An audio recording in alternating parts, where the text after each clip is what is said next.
In this rural region in the southwest of Nepal, 70% of the population gets by on less than €2 a day.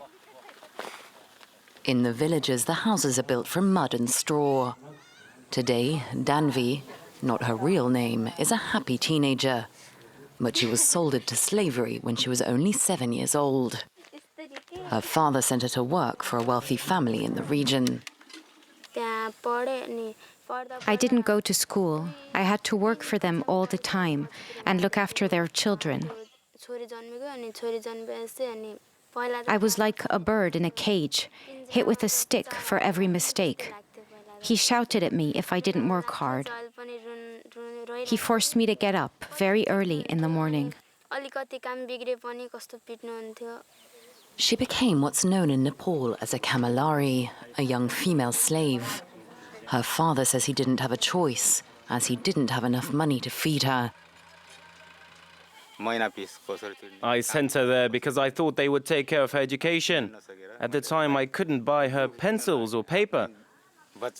I was very sad to send her there as a slave, but I didn't have a choice.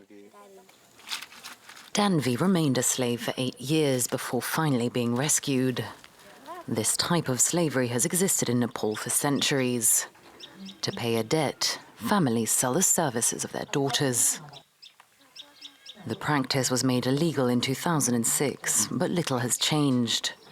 More than 8,000 girls are still enslaved today. This center provides shelter to around 100 former slaves, freed by a Nepalese NGO. Sunita was once one of them. Today, the 28-year-old works for the NGO that rescued her. Her mission is to go and save each Kamalari, one by one, from the families that are holding them. Thanks to information gathered from neighbors and the help of the police, the NGO is able to conduct rescue operations. Their masters torture them, and some even sexually abuse them. But despite this, it can be very difficult to free the girls. As their owners are powerful members of society, they are often protected by the government, and in those cases, we can't do anything. When finally freed, the Kamalari slaves are often discriminated against because of their past. After they're rescued, the girls need to be reintegrated into society. This involves training them in a profession so they're able to support themselves, like this cooking class.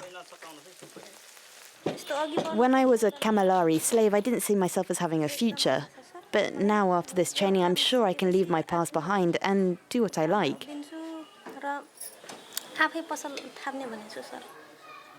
By educating the girls and offering them training, the NGO hopes to help end society's stigma towards them and give them a second chance in life.